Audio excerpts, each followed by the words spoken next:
When you think of Apple, you think of a multi-billion-dollar company that cranks out amazing operating systems and amazing products every single year. But sadly, not every product they released was a huge success, and have so far been buried, never to be seen again. Let's look at Apple's top 5 product failures.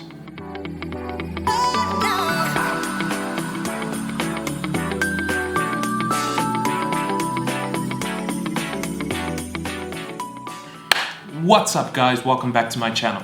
So we all know that I am a huge Apple fan. I mean, I got the iPhone 10, I got the first generation Apple Watch, the iPad 2, numerous iPods, old iPhones, and this MacBook Air 11-inch from the year 2011.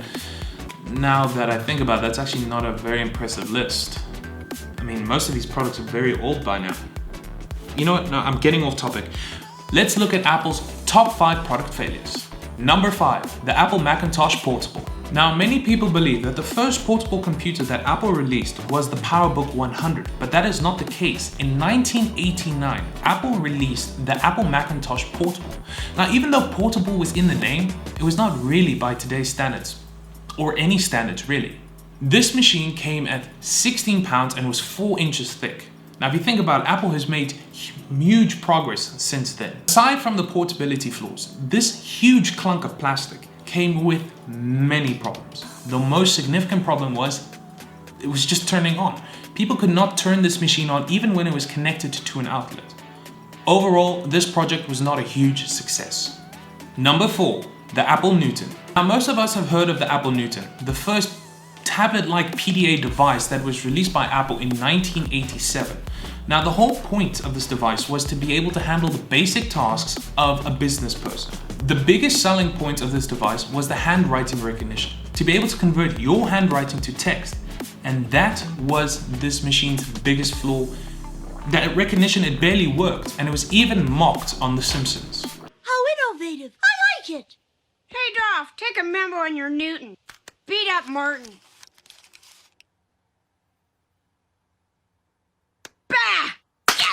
Number 3, the Apple Pippin.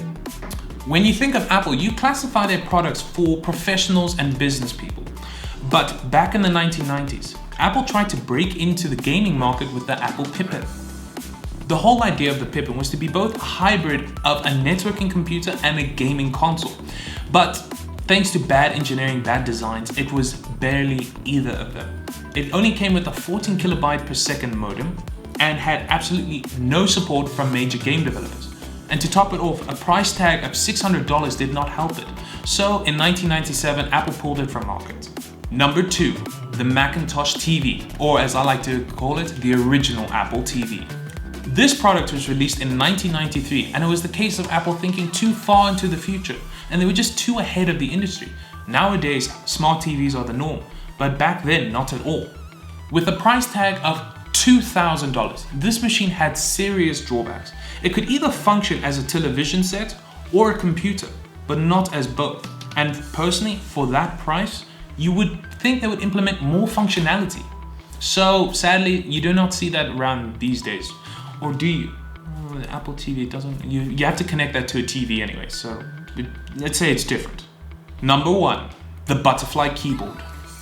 Now, I know this is not a product, but it is it's a design flaw from Apple, with them implementing it from the year 2015 to this year 2020. I mean, thank God it is finally gone with the latest releases of the MacBook Pro 13-inch. The reason I'm placing this as number 1, as this was a huge design flaw by Apple, and was despised by over 80% of all MacBook users out there. With Apple releasing thin and light notebooks like the MacBook, MacBook Air, and the MacBook Pro, they needed to design a keyboard that moved less and therefore needed less space. Now, this enabled them to produce said thin and light notebooks, but with some serious issues. Due to the thinness of this design, the keyboard was susceptible to being jammed by dust particles, breadcrumbs, what have you, and this produced the quite irritating double keystroke, or not even registering you pressing the key at all. We all know Apple tried to improve this design over many generations, but try as they might, they could not get rid of the issues.